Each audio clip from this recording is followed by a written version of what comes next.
In this episode, we are going to step into the moment when preparation meets reality, because incident response is rarely calm, clean, or convenient. Under pressure, people feel urgency, uncertainty, and competing priorities, and those conditions can cause mistakes that make an incident worse. The challenge is that during an active security event, you must move fast enough to limit damage while staying disciplined enough to preserve the facts you will need later. This is where detection, containment, and evidence handling come together. Done well, they help you stop the bleeding, understand what actually happened, and make trustworthy decisions about recovery and communication. Done poorly, they can destroy critical clues, leave attackers in place, or create confusion that spreads beyond the technical problem. Before we continue, a quick note. This audio course is a companion to our course companion books. The first book is about the exam and provides detailed information on how to pass it best.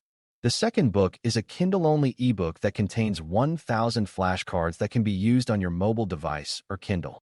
Check them both out at cyber.author.me in the Bare Metal Study Guide series. Detection is the moment you move from normal operations into response mode, and it often begins with imperfect information. A detection might be an alert from monitoring, a report from an employee, a system behaving strangely, or a third party notifying you of suspicious activity. The early stage of detection is less about certainty and more about triage, which means quickly deciding whether this looks like a real incident and what the immediate risk might be. Under pressure, one of the biggest mistakes is dismissing early signs as noise simply because they are inconvenient. Another big mistake is assuming the worst immediately and taking disruptive actions without evidence. Strong response teams aim for a middle path, treat the signal seriously, gather enough information to frame the situation, and escalate appropriately based on what is observed rather than fear or wishful thinking. A helpful way to approach detection under pressure is to focus on the questions that matter most first. What system or service is involved? What is the suspected impact? And is the situation still active right now?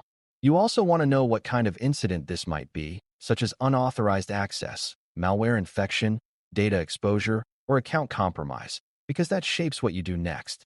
At this stage, responders should also think about business criticality. If the affected system supports core operations, response decisions may need to balance containment with continuity. If the system is less critical, you may be able to isolate it more aggressively. Detection is not only technical recognition. It is situational awareness that connects the alert to potential business consequences. Containment is the set of actions you take to prevent the incident from spreading or continuing to cause harm. This is where pressure is often highest, because leaders want immediate action and attackers may still be active.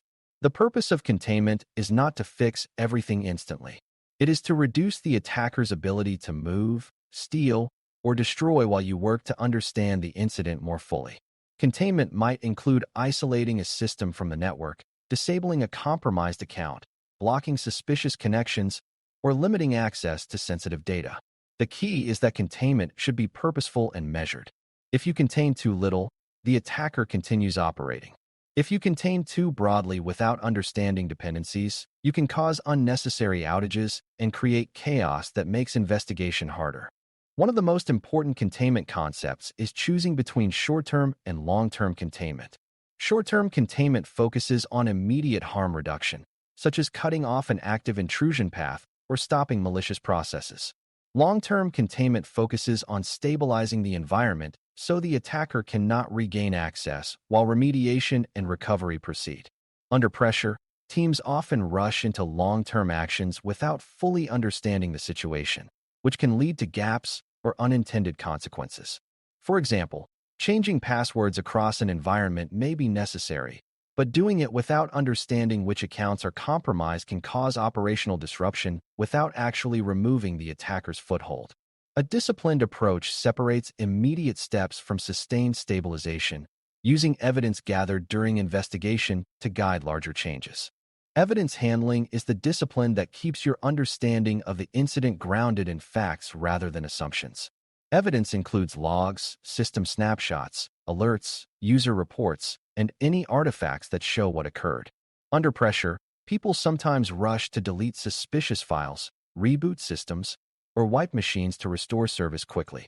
Those actions can destroy evidence that would have explained how the attacker got in and what they did.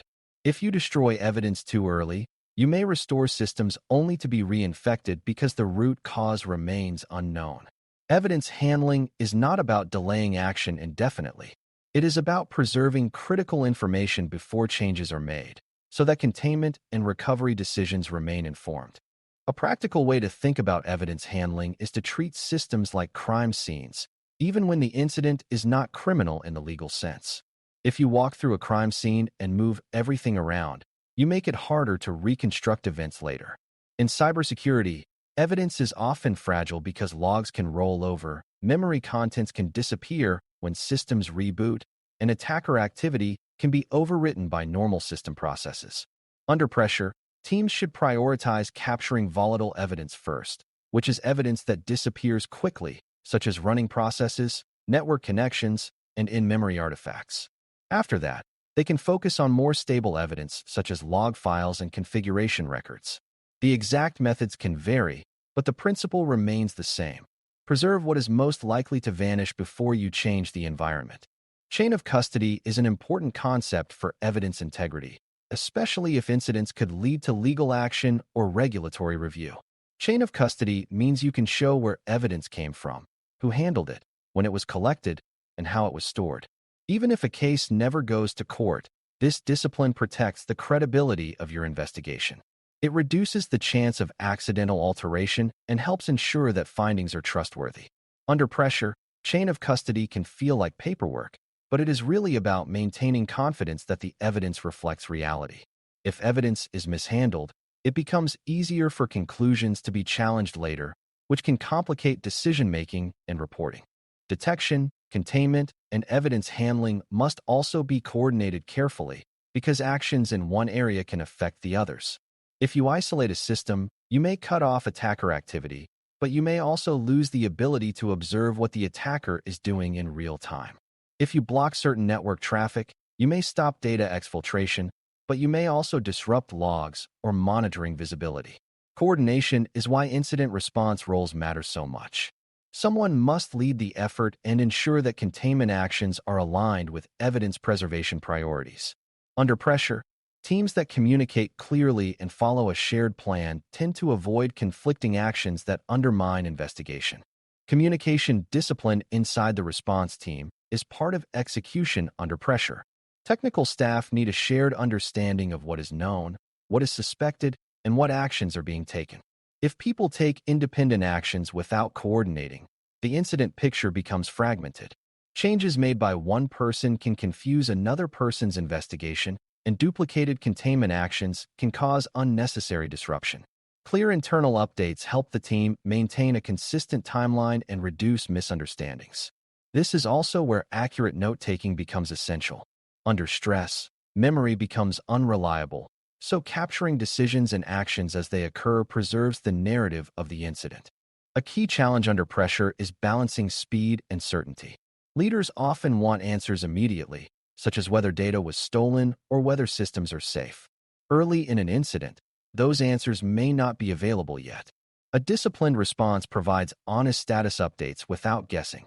It explains what is being investigated, what the immediate containment steps are, and what information is expected next.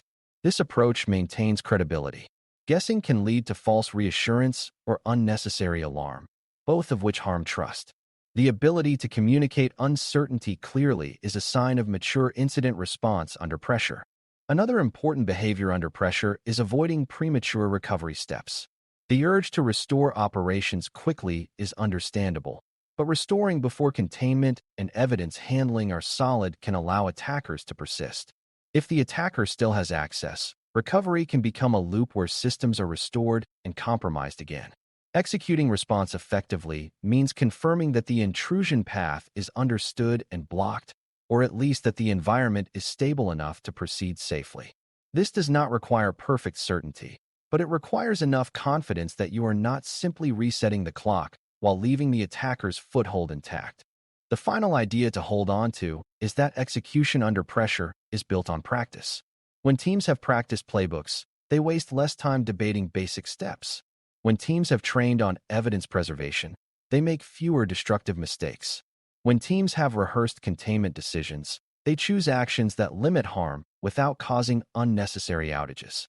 Practice does not eliminate stress, but it reduces the chance that stress will drive poor decisions. Under pressure, people default to habits.